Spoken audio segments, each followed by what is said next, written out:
வாழ்க வளமுடன். ஓம் நமச்சிவாய. அனைத்து தமிழ் உள்ளங்களுக்கும் வணக்கம். ஜோதிட சாஸ்திரம் 27 நட்சத்திரங்களையும் 12 ராசிகளையும் நவ கிரகங்களையும் அடிப்படையாக கொண்டுதான் இயங்கி வருகின்றன. இதில் நவக்கிரகங்கள் ஒவ்வொன்றும் ஒவ்வொரு விதமான குணநலன்கள் கொண்டவை. நவ கிரகங்களில் குருவை அடுத்து இரண்டாவது சுப கிரகமாக திகழ்பவர் சுக்கிரன். தனகாரகன் குரு பகவான் பணத்தை தருகிறார் என்றால் அந்த பணத்தை சந்தோஷமான வழிகளில் செலவு செய்ய வைப்பவர் சுக்கிரன். ஒருவர் பணத்தை பற்றி கவலைப்படாமல் செலவு செய்கிறார் என்றால் அவர் சுக்கிரனின் ஆதிக்கத்தில் பிறந்தவர் என்பதை அவரின் ஜாதகத்தை பார்க்காமலே அறிந்து கொள்ளலாம்.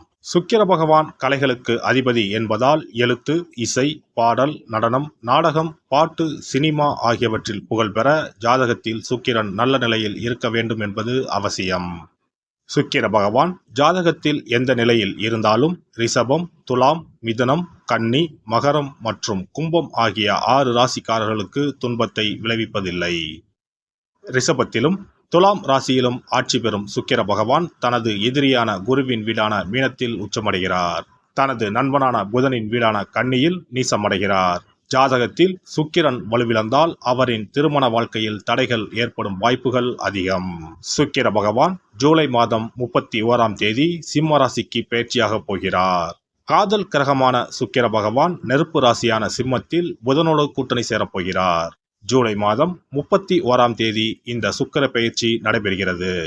ஆகஸ்ட் மாதம் 23ஆம் தேதி வரை சிம்மத்தில் சுக்கிர பகவான் சஞ்சரிப்பார். சுக்கிர பகவான் ஜூலை மாதம் இறுதியில் சிம்ம ராசியில் நுழைந்து புதனுடன் இணைய இருப்பதால் லட்சுமி நாராயண ராஜயோகம் உருவாகும். மேலும் ஆகஸ்ட் மாத மத்தியில் சூரியனும் சிம்ம ராசிக்கு வருவதால் சுக்கிராதித்ய ராஜயோகம் உருவாகும். புதன் சுக்கிரனோடு ஆட்சி பெற்ற சூரியனும் இணைவதால் உங்கள் ராசிக்கு என்ன பலன்கள் கிடைக்கப் போகிறது, எதில் எல்லாம் கவனமாக இருக்க வேண்டும் என்று பார்க்கலாம். உங்கள் வாழ்வில் வளமும் நலமும் செல்வ செழிப்பும் பெற்று வாழ்வின் உயரிய நிலையை அடைய எல்லாம் வல்ல எம்பெருமானை வேண்டி விரும்பி கேட்டுக்கொள்கிறேன். கன்னி ராசி அன்பர்களே, உங்களுடைய ராசிக்கு சுக்கிர பகவான் 12ஆம் வீட்டில் வந்து அமர்வது யோகமான காலகட்டத்தை உருவாக்கும். குறிப்பாக தூக்கமே வராமல் தவித்து வந்த கன்னி ராசி அன்பர்களுக்கு தற்போது ஜூலை 31ஆம் தேதிக்கு பிறகு நிம்மதியான உறக்கம் ஏற்படும். 7ல் ராகு இருப்பதால் திருமண பேச்சுவார்த்தைகள் தள்ளிப்போக வாய்ப்புண்டு. கன்னி ராசிக்கு 2ஆம் அதிபதி சுக்கிரன் 12ஆம் வீட்டில் அமர்வதால் நீண்ட தூர பிரயாணங்களை மேற்கொள்ள வேண்டி வரும். சில சமயங்களில் வேலை நிமித்தமாக குடும்பத்தை விட்டு பிரியவும் வாய்ப்புகள் உண்டு. ஆனால் அது தற்காலிக பிரிவாகத்தான் இருக்குமே தவிர நிரந்தர பிரிவாக இருக்காது. சக ஊழியர்கள் உங்களிடம் மரியாதையாக நடந்து கொள்வார்கள். அரசாங்க காரியங்கள் அனுகூலமாக முடியும். தந்தையுடன் இருந்து வந்த கருத்து வேறுபாடுகள் நீங்கும். தந்தையிடம் எதிர்பார்த்த உதவிகள் கிடைக்கும். பிதிர்வழி சொத்தில் இருந்த பிரச்சனைகள் சுமூகமாக முடியும். சிலருக்கு பழைய வாகனத்தை மாற்றிவிட்டு புதிய வாகனம் வாங்கும் வாய்ப்புகள் உண்டு. குடும்பத்தில் சுப நிகழ்ச்சிகள் நடைபெறும்.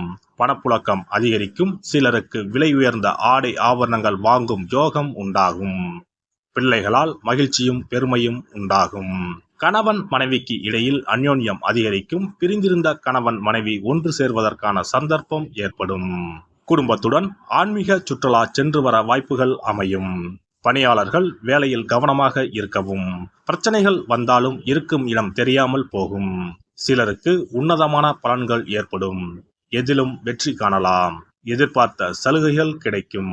சக ஊழியர்கள் மிகவும் ஆதரவுடன் இருப்பர். கோரிக்கைகள் நிறைவேறும். தொழிலதிபர்கள் வியாபாரிகளுக்கு தொழிலில் அபிவிருத்தி உண்டாகும்.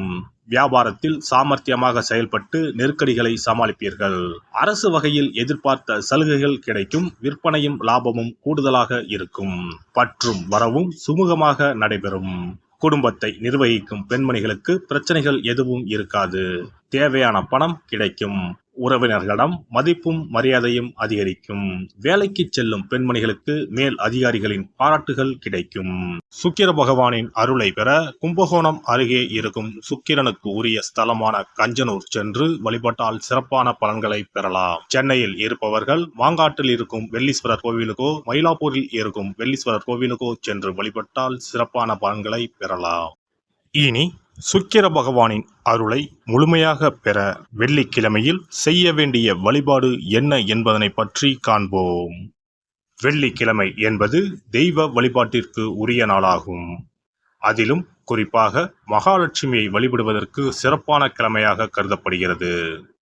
நமக்கு செல்வத்தை வாரி வழங்கக்கூடிய மகாலட்சுமி தேவியும் குபேரனும் நம்முடைய பூர்வ ஜென்ம கர்ம வினைக்கு ஏற்ப பலாபலன்களை கொடுக்கிறார்கள்.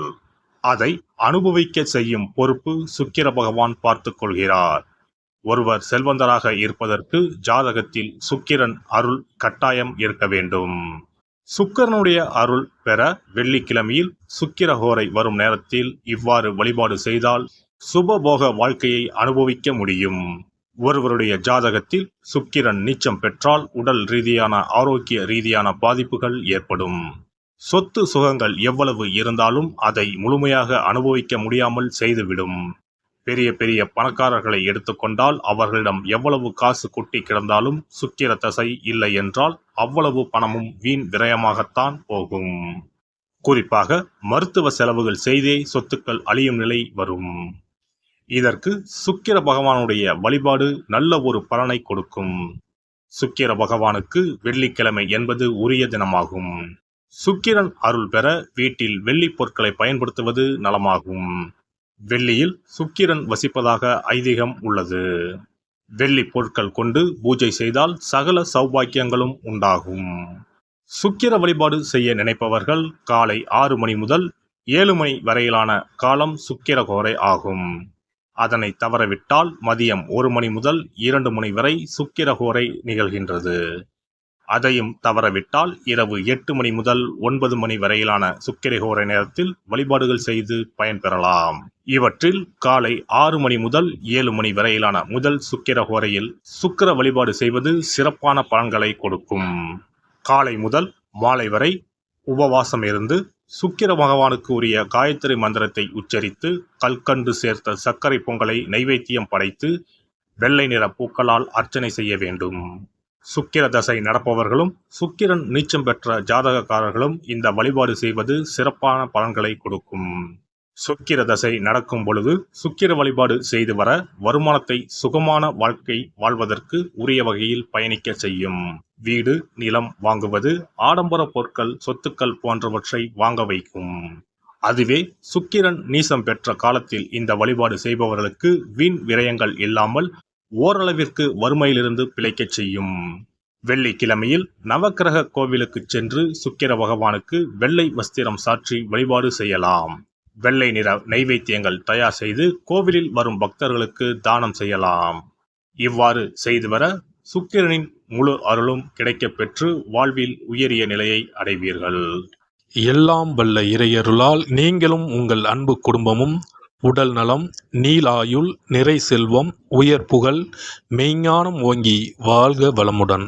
இந்த வீடியோ பதிவு உங்களுக்கு பிடித்திருந்தால் லைக் பண்ணுங்க, கமெண்ட் பண்ணுங்க, ஷேர் பண்ணுங்க, மறக்காம சப்ஸ்கிரைப் பண்ணுங்க, பக்கத்துல இருக்கிற பெல் பட்டனை கிளிக் பண்ணுங்க. நன்றி, வணக்கம். ஓம் நமச்சிவாய. சிவாய நம.